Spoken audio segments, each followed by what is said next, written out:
hope is not just something that's out there to be bestowed on us. It's something that we can work toward in our own lives.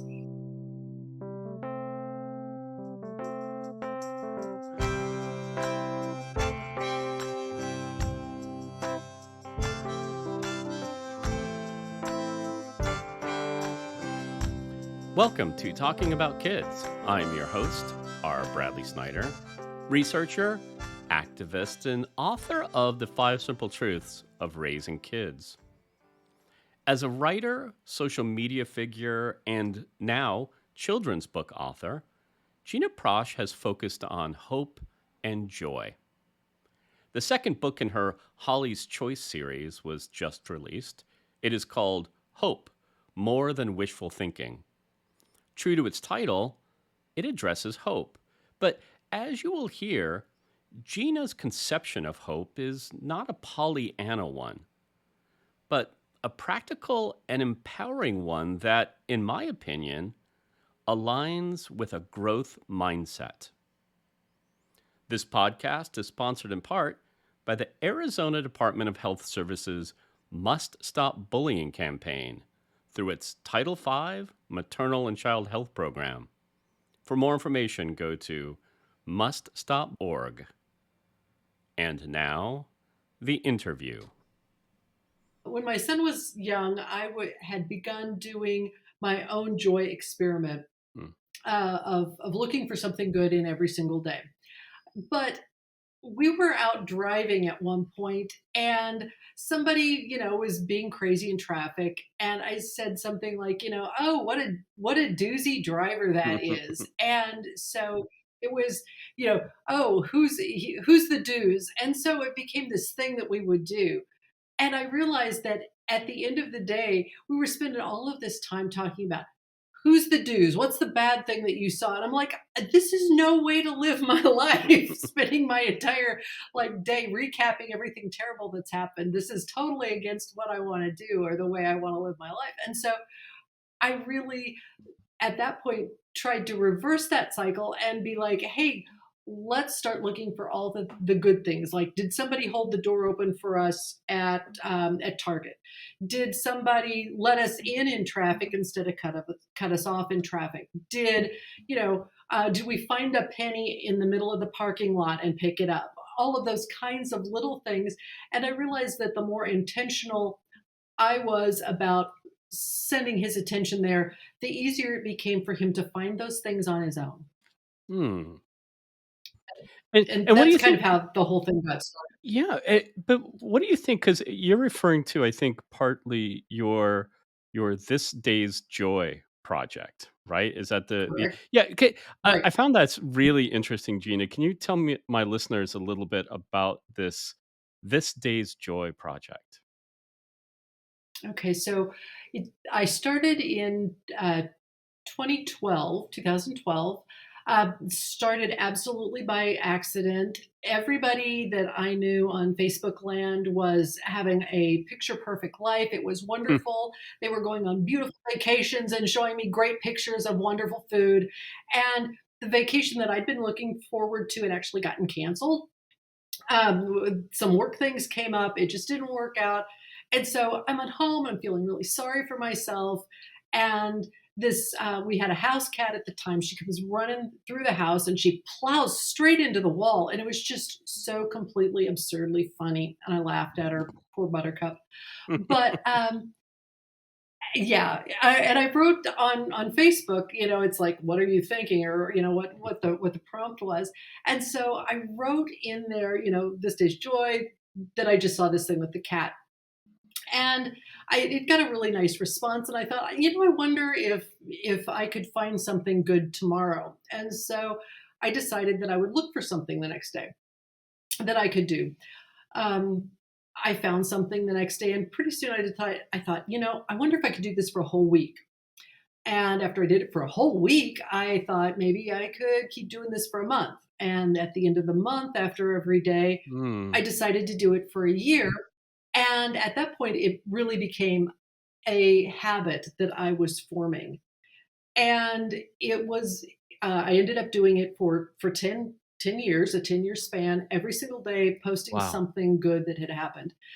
And it was amazing the kind of change that takes place in your life when you know that you need to have something good to look forward to. Right. Like, what's my good thing gonna be today? What am I Right. gonna post today? What am I going to see today that's gonna be a good thing? And that was really a moment when I started to really become aware of how important it is to be intentional and an active participant in your own life to seek the good things and not just wait around for them to happen to you or to notice them when they do happen to you. Yeah. And so you start to notice that your son could start to do that too, that he could start to see good Yeah, things by just being directed to it. yeah. And if you make an effort to point in that direction, then you're spending more time looking for those types of good and positive things. And to even when you have really, really bad days, I mean, I did this for 10 years. There were bad days. Mm. You don't go through a 10-year span of time where, nothing horrible happened that entire time. Um, but you realize that even on the worst of days, the cliche is true. On the worst of days, good things happen. And what do you think And noticing? Yeah, go ahead. well, when you do that, it's like, yes, I understand and I completely get that this is a really, really bad thing. But if it's not the only thing that happened that day, then hey, maybe I can concentrate more on the good stuff that Mhm. happened than the bad stuff that happened. And then what do you think it does to somebody's demeanor? What change did you notice in your son's demeanor when he started noticing good things and not just the bad things? Well, he's always been a pretty positive kid. I mean, he was, Mm, and um, because I think we've always made a point of being encouraging of him. What can you do today? What can you go change about the world today? And so we always were empowering to him in that regard. But I think that just having those moments where you're really looking for fun things, that really does help you see that obstacles can be overcome, that there mhm. will be good things along the way. There have been good things in the past, so there are going to be good things in the future, and to see a future of possibility for you. There's a phrase that you use, which is being an active participant in positive emotions. So I think that's Uh-huh. what you're describing, right? But tell me how you arrived at that particular phrase. Um, it's actually a phrase that I just kind of again, I backed into it. I've never Right. really been aware of, that that's a phrase that I use until I started doing more of this type of thing, and then people are saying, "What do you mean by being an active participant?" And it's like, "Oh, geez, I don't know. What do I mean?" So, what do I mean when I say active participant? It's um, you can sit in your house on your couch and watch the news 24/7 and be inundated with really, really bad stuff. Mhm. And you could also turn off the TV, go outside, take a walk, breathe some fresh air, and at the end of a half hour spent watching the news or the end of a half hour taking a walk, which one do you think is going to make you feel better? Feel more empowered about where you are in life and what you can possibly accomplish in life. And so I realized that the more I did things like that, Mhm. the better off things were going for me. If you want to sit around and complain about everything, that is a potential thing that you can do. But you can also, get up, get going, try new things, learn new things, do new things. And as you do those new things and try those new things, they're fun, they're exciting, they're an adventure. And so I guess that's what I mean by being an active participant in joy. Go out and look for stuff. Go out and try new things. Go out and have fun. But it doesn't have to be expensive fun. It really is, go out and take a Mhm. walk. Sit quietly and see if you can, identify the birds that are there. Pay attention to all the really, really weird bugs that are crawling around outside. All of those things can be interesting and fascinating and fun. There what I like about it is that there's actually kind of a rich scientific literature. The overlap of kind of two very well, sort of distinct things come to mind. One is the fact that we know that how you label something absolutely changes how you experience it. Right? And so we know from really, really good science around, for example, what you call a student, whether or not you call a student an achieving student or an underachieving student, regardless of who the student is, it changes how you think about them. So by labeling your day as a day that has joy in it, you change how you think about that day. So we know that's good. But then I was also thinking of what's known as the Bader-Meinhof phenomenon, which is this frequency illusion, this idea that when you look for something, you seem to see more of them, right? So this notion Oh that my like when gosh, you're yeah. yeah, so when you're looking for, good things in a day, all of a sudden like, oh, are there more now than there were? No, it's just the Right. fact that you're looking at them, right? There's Exactly, yeah, exactly. Funny story,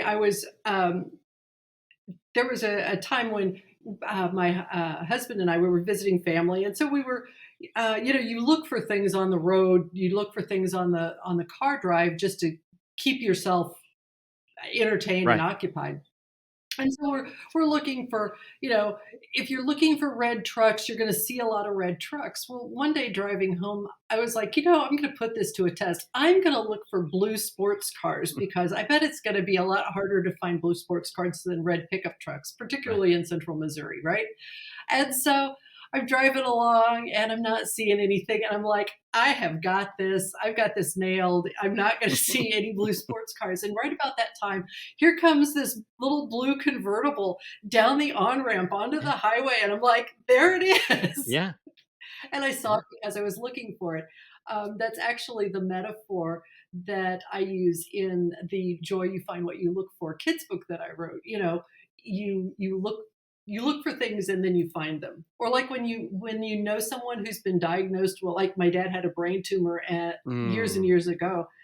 And as soon as I knew that he had a brain tumor, it was like, good grief, how many people do I know that have had brain tumors? yeah. Everybody does.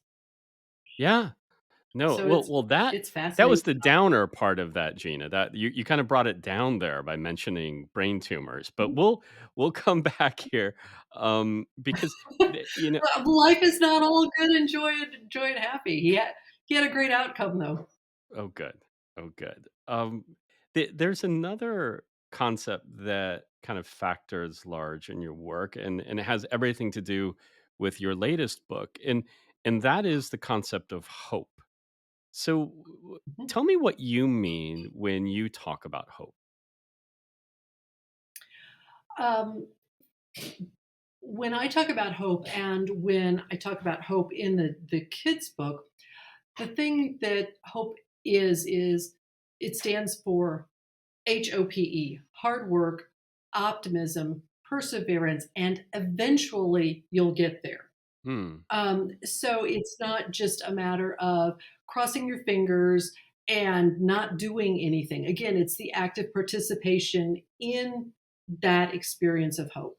If I hope to land a job, I have to apply for jobs. Hmm. If I hope to, you know, if I hope to make a particular sports team, I have to practice Right. before I am going to have a chance to do that. And so it's concretizing the fact that hope is not just something that's out there to be bestowed on us. It's something that we can work toward in It our own lives. it's not a passive feeling or in your Absolutely. conception of it. It's something that you are an active participant in. Right, just like you're an active Mhm, participant in your positive emotions. That and mhm. again, what I found interesting about it, and I think it's at the core of, the acronym that you make for hope, and that's part of it. And I never know how much to talk about a book because I don't want to give it away for my listeners. Although I also suspect that there are very few 8-year-old listeners to the Talking About Kids podcast. Um, but in your book, which is a book written for children, or a book for parents to share with their children, what you described there to me looks a lot like what we've talked about on this podcast before as the growth mindset. So it's not enough to identify what you want, but you have to lay out those steps to get there and that belief. So it's the optimism is the belief in the growth mindset that with hard work, you can get there. And that perseverance is what we talk about in the growth mindset literature as like those steps, creating the steps and following through with them so that you eventually get it, your E in hope, the eventually getting it. So Mhm. I absolutely like that. Although I have to admit, I felt a little bit bad for Holly, your main character. I when like, so in your story, you lay out that Holly has a kind of a I think she has a really good sense of her strengths and weaknesses. She's not good at the parts of speech that she's supposed to be learning for her test. And she but then she goes home and it's a lovely part of your book, I have to say. In It looks like she has all the best intentions of studying, but then kind of what happens, Gina? Oh, there's a really great, television program about sloths that happens to be on, and she and her friend Clara are really having a great time Yeah. chatting back and forth and texting back and forth, about all of the things, like how do you, get an adverb? Well, you add two verbs together, Yeah. all those kinds of corny things that kids say and do. That's way more interesting to her than um, I want to, just sit down and really figure out my parts of speech or something like that. So yeah, she has a few difficulties with priorities, but Mm. everybody does. All kids do. It's not like, oh man, yay, parts of speech. I'm so excited about all of this.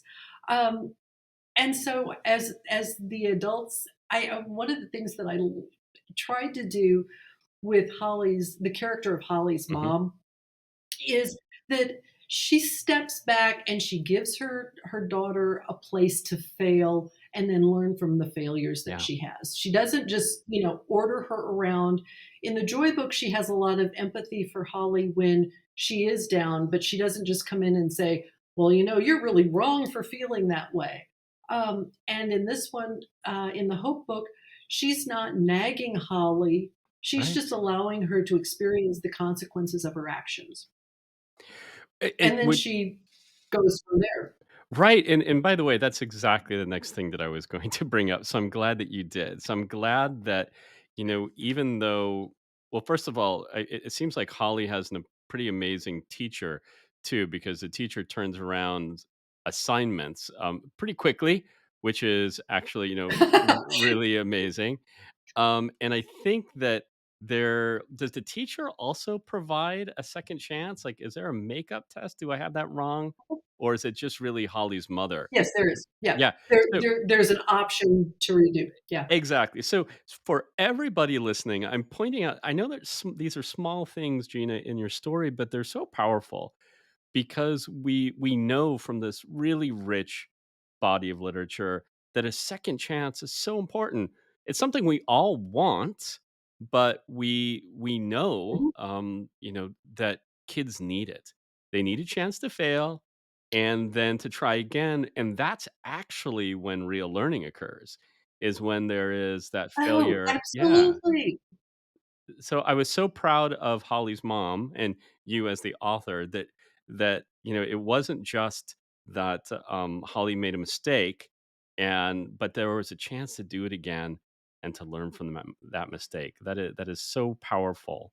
Obviously, it's something you've experienced because you knew how to Oh, yeah. convey it.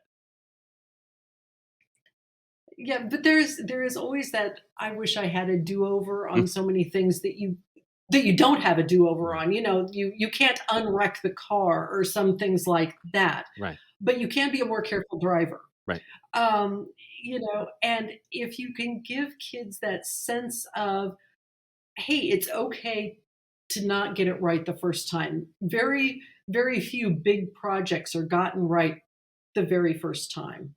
And it's okay. That's how we learn. Little kids, tiny kids learn how to walk because they smash their faces into the floor as they're, standing up on two legs for the first time. And that's just part of it. And I really like the idea of normalizing failure, Mm. particularly for kids. Not that you want to stay at that failing level, but failing is not any big deal because that's something that we all have to do. We all have to work through these things kind of at our own pace and figure stuff out. Yeah, in fact, there was uh, it's another thing that's been studied is we made some mistakes in the late 90s and then before that in only teaching self-esteem or only trying to develop self-esteem without any sort of like concrete scaffolding to it. So we there were these kids that we allowed to believe that they were capable of anything, but we didn't let them understand that it might take a lot of work to get that thing that you want.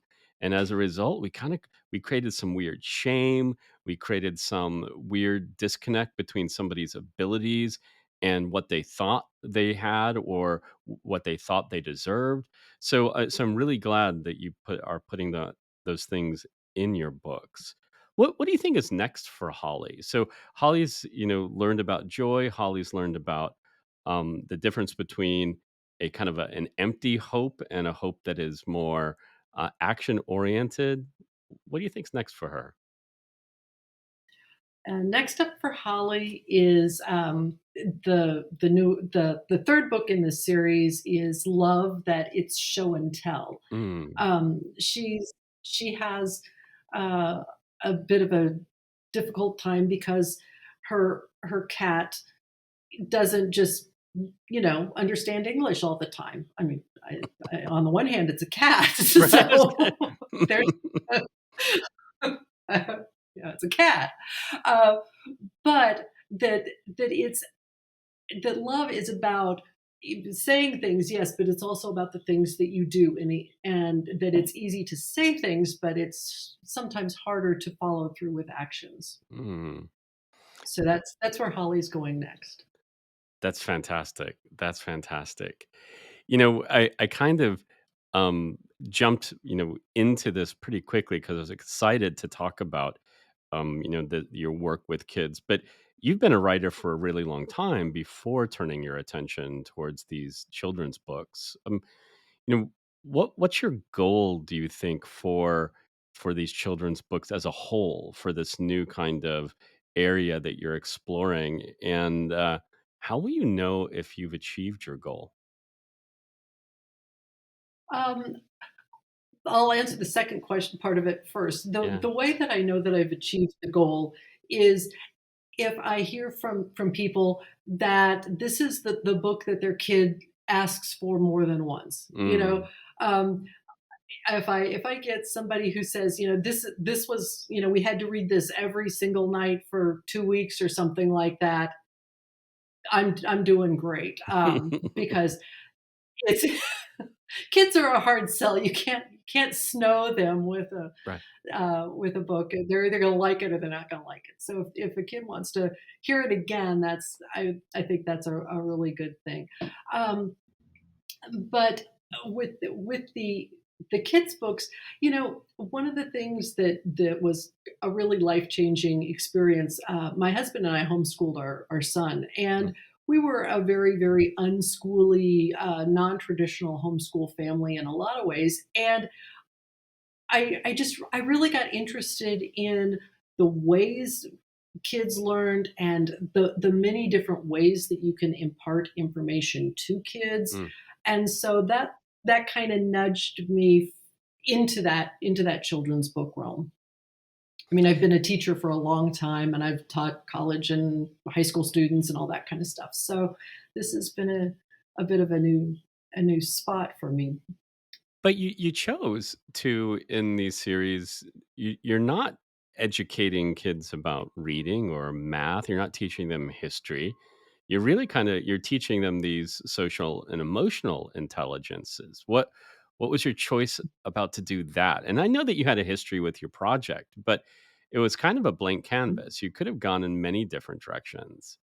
Right, I could have, like, I'm gonna do science experiments for kids. Yeah, right. Um, I one of the things when you reach a certain age, and at this point in my life, I'm at a certain age. When you reach a certain age, you I realized that the one of the most important skills that I learned, it was nothing that was ever, taught in a class other than the emotional resilience to keep working and to keep trying and to Mhm. keep doing and to keep active and to keep learning new things and pushing forward and that idea of lifelong learning. But if you are going to be a lifelong learner, you're going to be a lifelong failure Mm, because it doesn't matter what you start, you're not going to be great at it. If I decide that I'm going to take up, I don't know, making pottery or something like that, I'm going to make some really bad, ugly things before I come up with like a really great pot or something like that. right. And so I realized that kind of emotional resilience, that kind of pushing forward was something that I wasn't really, or I've seen a lot of people struggle with. And I wanted people to see that struggling is okay. Struggling is normal. Struggling is part of what we are as people, and that's fine. My son started ice skating when he was about 6 years old, and um, when he got on the ice for the first time, I told him, "Don't worry, you're going to go out. You're going to fall down. It's just part of it. It's no big deal. Uh, you're not going to get out of this without falling on the ice, but you'll be fine."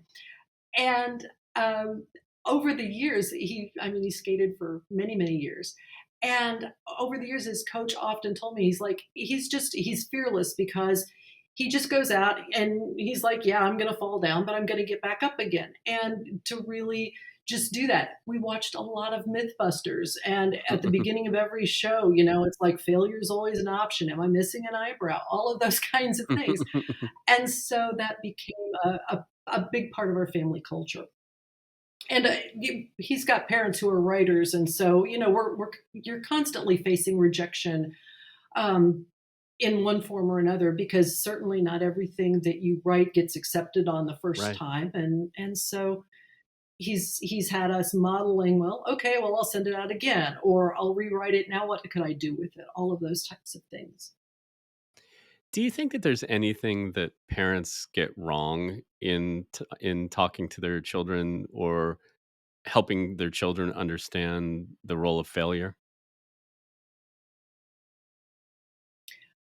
I think sometimes gosh, I want to soften it. I want to make it easy. Mm, And I think sometimes there's just a gift in letting it be daggum hard. yeah, Um, because it is. It's hard for kids. It's hard for adults to fail. It's hard for yeah, kids to fail.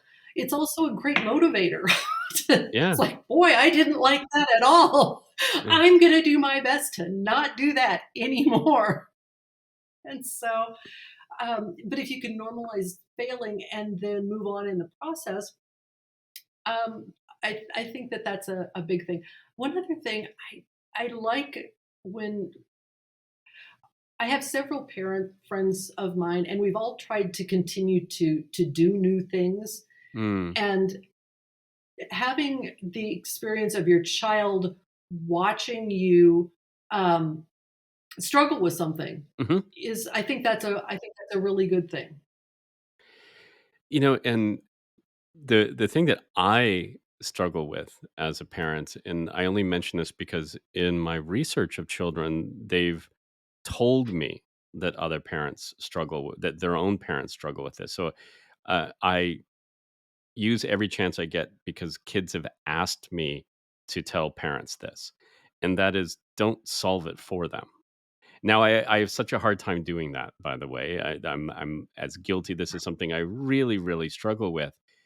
But I have had kids in focus groups and in interviews tell me that they're afraid of telling their parents about things that they have failed at and about things that they're struggling with, not because they think that their parents is going to belittle them or criticize them for failing, but because they fear that their parent is going to try to rush in and fix it for them. So that's this other thing that, Mhm. in your book, Hope, More Than Wishful Thinking, Holly's mother, doesn't overly criticize her. She says that it's a mistake that she didn't study for the test, and she teaches her how to go out and do better next time, but she doesn't call the teacher up and say, "Why did you give my kid a D? My kid is smarter than that." We laugh, but I talk with teachers all the time that are Oh, so afraid of parents because, they give their child the grade that the child deserves, and the parents call to complain about the grade, not to find out what the child's mhm, doing wrong, right? So, I right. and so I'm sure as a former educator, you probably dealt with that a fair amount yourself, but I'm hearing it's worse and worse every year apparently. Oh, I completely agree, and it is a really, really tough thing. I mean, if you've ever tried to teach your child to cook something, Mm. and you're watching them separate an egg for the very first time, it's terrifying. It's like, "Just let me do it." But if you're always there separating the egg for them, they're never gonna learn how to separate the egg. So that's a thing then that you I mean, it's parenting is more about teaching yourself in some ways than Sure. about teaching your kids. There's that component of it as well, and so I think about that, what you're saying, that it's really, really hard to not just go in and fix everything. Well, Let them fix it. Gina, I want to thank you so much for your books, for their big lessons, but also for all the little lessons that you include in them. And thank you for being a guest on Talking About Kids. Well, thank you so much for having me. I really appreciate spending the afternoon with you talking. That was Gina Prosch. For more information about Gina and her books, please visit talkingaboutkids.com. From there, you also can find out about upcoming episodes, suggest a topic, learn more about me and my books, or submit your questions for future guests. Our theme song is by The Senators. For more of their music, go to thesenators.com. And remember, kids are young goats and young humans, and the difference is that young goats are easier to manage.